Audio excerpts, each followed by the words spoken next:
Before, in the previous session, we talked about where we had availability, and we had performance, and we had quality. And that the availability had to do with your downtime, and performance had to do with production counts, and quality had to do with basically bad product.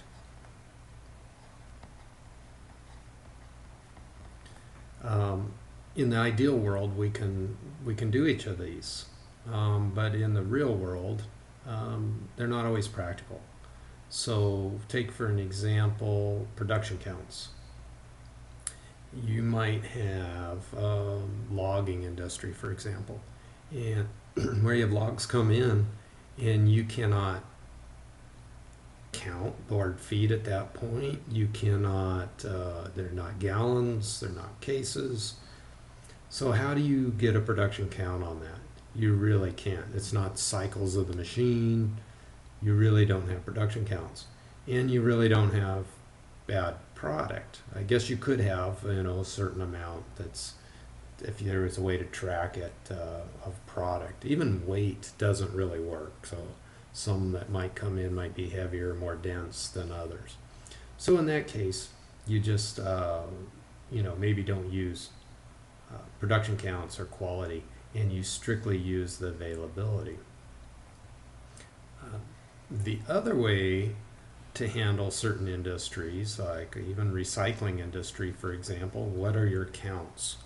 The other way to handle this is after the fact. So you do your production run,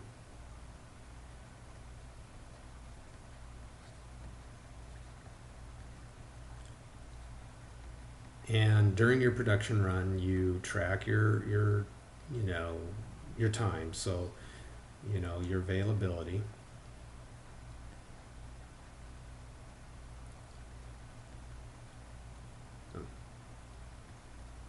okay, but you don't track your counts. Then after the fact, out in the warehouse maybe, you get some counts of some sort of units. So it could be board feet,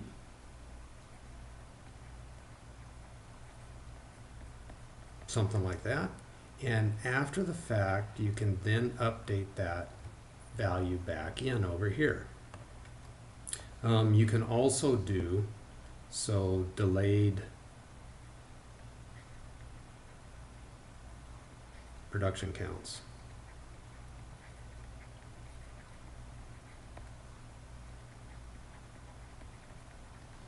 And you also could do quality at that point too.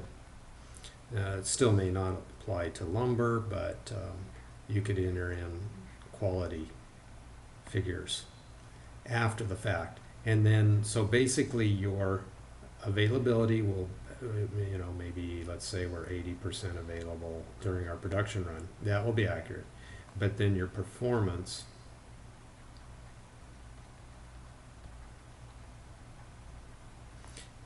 after you enter in the value, you may have, okay, we were 75%, and then if you entered in the quality, you get a figure for that possibly, and then you can get your overall.